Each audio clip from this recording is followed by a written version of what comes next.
साथियों नमस्कार, जय हिंद, जय भारत, जय उत्तराखंड, जय पहाड़ी साथियों। आप सभी का स्वागत है मेरे YouTube channel life of Uttarakhand पर। साथियों, मैं कुंदन बिष्ट देवभूमि उत्तराखंड के छोटे से कस्बे जाली से और आज पहुंचा हूं अपनी ग्राम सभा इला के अंतर्गत और मैं हूं अभी वर्तमान में इला के टोक कन्नाड में। साथियों, गांव बेशक वीरान हो चुके हों, लेकिन आज काफ़ी जद्दोजहद के बाद जब गांव के लिए कोई सड़क बनती है, काफ़ी लंबे संघर्षों के बाद कोई सड़कें बनती हैं, कोई भी चीज़ स्वीकृत होती है, तो अब मैं आपको दिखाऊं कि उन सड़कों की स्थिति क्या होती है। ये आप देख पा रहे हैं कितना लंबा अंतराल इस सड़क को हो चुका है, जबकि यह 5 किलोमीटर के अंतराल में लगभग यह सड़क है। और इसकी स्थिति देखिए, बरसात आ चुकी है और पैदल चलने लायक यह तक नहीं बच पाया है सड़क।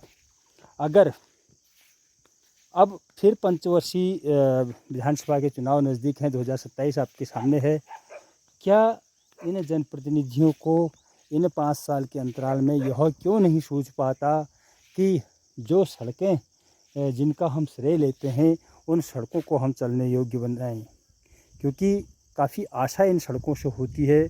हमारे जो प्रवासी भाई और चाहे वह कोई मरीज़ ही क्यों ना हो, किसी की दुख तकलीफ़ का यह काम आता है, खुशियों में यह सड़कें काम आती हैं, तो उन जनप्रतिनिधियों के कानों में आखिर जूं क्यों नहीं रेंग पाते, यह एक सोचनीय विषय है। तो साथियों, आप देख पा रहे हैं कि जगह जगह पर पूरी तरह से तालाब बनी हुई है यह सड़क।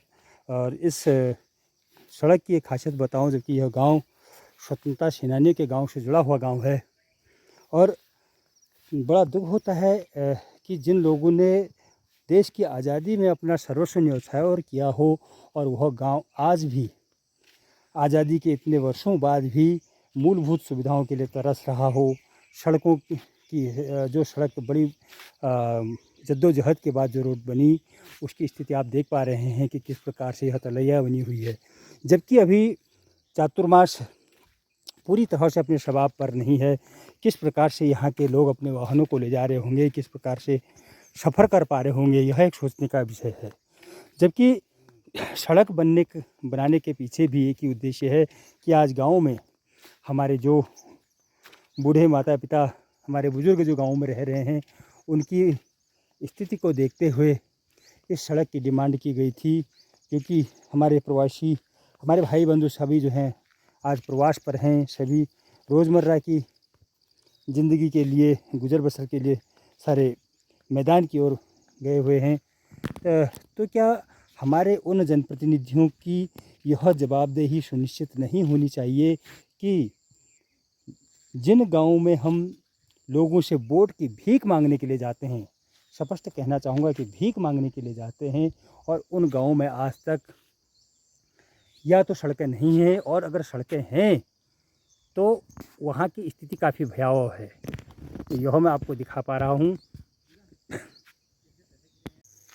यह आप देख पाएंगे, यह है ज़मीन से जुड़ती हुई यह सड़क है, जो इला को जोड़ती हुई सड़क। 3.5 किलोमीटर की यह सड़क है इला चौधार तक, जो अल्मोड़ा ज़िले की सबसे बड़ी ग्राम सभा है और जहाँ स्वतंत्रता सेनानी जिस गांव के अंदर रहते हों, जिन्होंने अपना जीवन खपाया हो स्वतंत्रता संग्राम में, उस गांव की सड़क की स्थिति आप देख सकते हैं। लेकिन वर्तमान परिदृश्य में अगर हम कहें कि किसी भी जनप्रतिनिधि के द्वारा इनकी सुध नहीं ली जाती है। जब अभी चुनाव का वक्त जब आता है तो दर दर पर वो भीख मांगने ज़रूर आते हैं अपने लिए।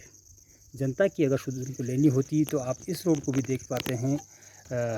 जो इस रोड को केवल एक बार डामरीकरण के बाद इसको छोड़ दिया गया है। लावारिस की स्थिति में इन सड़कों की स्थितियां हैं। गांव के लोग आज जो 2026 में काफ़ी जद्दोजहद जिन सड़कों के लिए करना पड़ता है, लोग आजीविका के लिए इन सड़कों के किनारे रहते हैं, लेकिन स्थिति आप देख पाते हैं, न नालियाँ हैं, न इन सड़कों में कोई भी गिट्टियाँ डाली गई हैं अभी तक। किस प्रकार से लोग आते होंगे, यह स्थिति आप देख सकते हैं। अमूमन पूरे पहाड़ के सड़कों की हम स्थितियाँ कहें जो गाँव को लिंक करती हुई हैं, उनकी यही बदहाल स्थितियाँ हैं। यह है जाली मासी रोड और यही रोड इधर को जाती है टिपोला होते हुए रानीखेत, जो पूरे बड़े शहरों को, महानगरों को जोड़ती है। और ये देख सकते हैं यह ज़मीनी वाली सड़क है। और इसी में जो मैंने आपको आगे दिखाया था कि इला चौधार वाली जो रोड है 3.5 किलोमीटर, उसकी क्या स्थिति थी, जबकि वह तो अभी ठीक है, वह उसमें कच्ची सड़क है। इस सड़क को आप देख सकते हैं, इसको मैं मुख्य सड़क कहूँगा क्योंकि यह ज़मीन तक जाती है और इससे ईड़ा पूरा लिंक होता है। तो यह इन स्थितियों को देखकर आप समझ सकते हैं कि जहाँ एक और वर्तमान में इस क्षेत्र के विधायक और विपक्ष के जो नेता हैं, उनमें बड़ी होड़ लगी रहती है कि कार्य का श्रेय लेने के लिए।